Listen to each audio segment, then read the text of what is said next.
Hello again, everyone. Edwin Learnard back once again. In this YouTube astrological segment, I'm going to be talking about the vertex in astrology.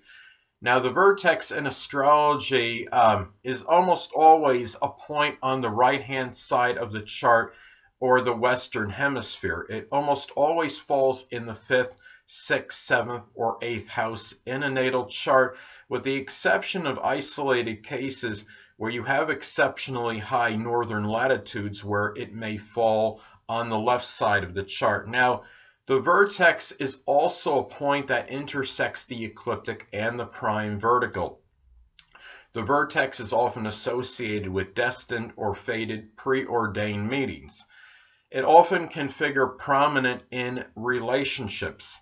Perhaps this has something to do with the fact that 3 of those 4 houses it usually falls in are associated with relationships. The 5th house rules love and romance, the 7th, the marriage partner / significant other, and others in general, and the 8th is about intimate sexual relationships. Now, the 6th house, though it is connected with work and employment, I think this could also be looked at as possible work relationships as well, and relationships one may have with others that are in that person's employment. So anyway, or connected with one's employment.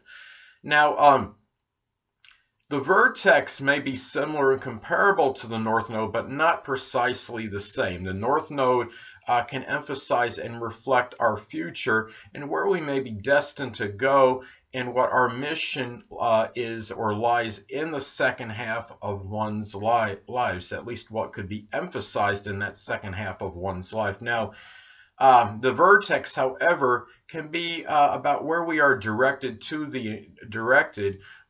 to the encouragement, cajoling, coaxing, persuasion, and expectations of others. Now, the anti-vertex, in contrast, can be about our destiny that we generate through our own will and efforts without the persuasion from others. I see this as very similar and comparable to the 1st, 7th house effect in a natal chart, where the 1st house is more egocentric and self-centered, while the 7th house is more about others. Now, for me, well, I have my, let's take my chart for example. I have my vertex in Libra in the 6th house. Now, it's also very close proximity to my natal Jupiter in the 6th house as well in Libra. Now, looking at this, well, I may be encouraged to show compromise, diplomacy, and tact in work-related matters, but this could be enlarged due to the fact that my vertex makes a conjunction to my natal Jupiter. Also, there may be encouragement and coaxing to have that balanced Libra-like diet. So, also, the conjunction to Jupiter can suggest much exuberance and enthusiasm with this, as well as forming relationships at work and peaceful relationships at work as well. And they might be I think they might be enlarged due to the fact that Jupiter is conjunct my vertex, and it could make this more strongly emphasized as far as this placement in my chart goes. Now, Jupiter is also the ruler of my 8th house, which of course the 8th house is associated with astrology, the occult, supernatural. The fact that my vertex is in conjunction to Jupiter, I think this can play a role and factor in at least as to why perhaps I was just simply, I think, destined to do astrology and incorporate it in my daily routine. So anyway,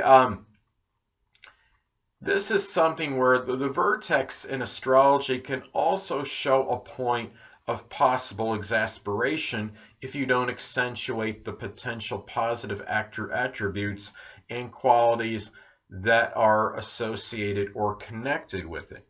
Now, in my case, for example, my vertex, in Libra in the 6th house, well, there could be feelings if I don't incorporate or I don't accentuate the potential positive elements of this placement, it could result perhaps with a feeling of ostracism and being condemned by fellow employees. And it really, if I'm not willing to encourage work relationships and be outgoing, I guess you could say, at work, and doing and really in being sociable, emphasizing intellectual sociability perhaps with fellow employees. So remember too that transits to your natal vertex can have an impact as well. Now let's say, for example, that somebody, okay, is having the transit North Node in Leo in their first house, and it makes an opposition to their natal vertex in Aquarius in the 7th house. Now the person might feel like this little perpetual tug of war going on between being directed toward receiving accolades, recognition, notoriety, connected with the physical body, the appearance, just things of more of a self-centered nature in general, and their appearance perhaps, and they might be torn between that and showing perhaps selflessness, humanitarianism with others in general, and perhaps a significant other, and also in dealing with eccentric and bizarre open adversaries. This is in vertex, and you look at the vertex in synastry, that could be significant as well. I mean, let's say, a conjunction from one sun, moon, or ascendant to another's vertex can suggest an ordained fated meeting and connection. Let's say, for example, someone's vertex makes a conjunction to another's Gemini ascendant. Well, the vertex person may be drawn to the multifaceted and versatile qualities that the Gemini person may outwardly, the Gemini rising person may outwardly project. Now, the connection may not necessarily be as instantaneous as opposed to, say, the South Node conjunct the ascendant in synastry.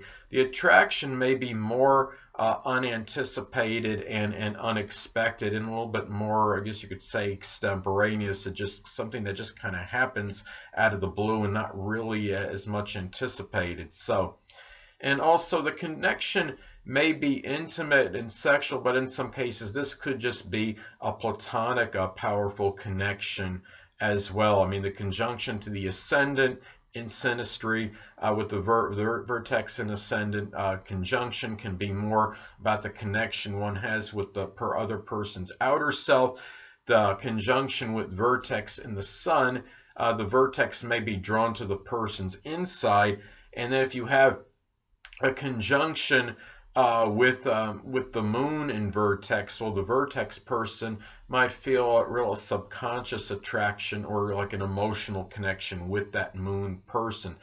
Now, I also wanted to get at, now also, I mean, your natal chart aspects to your vertex can be important as well. Now, let's say that somebody has Mars making their natal Mars making a sextile or trine to their natal vertex. Well, this could show that the person may have a very surfite of energy that they may be able to apply to whatever their vertex placement is. Now, if it's, say, vertex in Gemini, the person may have more than enough energy and very positive energy that they could direct and inject into doing Gemini-like things, such as doing work with the hands requiring dexterity, such as auto refrigeration mechanics, doing things associated with multitasking, job variety, and just communication work in general. Anyway, people, that'll conclude this YouTube astrological segment for the Vertex in Astrology. Stay tuned next time, where I'm going to start my Vertex in the Zodiac Sign series. I'm going to start off with the Vertex in Aries, then Vertex in Taurus, etc., and go through all 12 zodiac signs.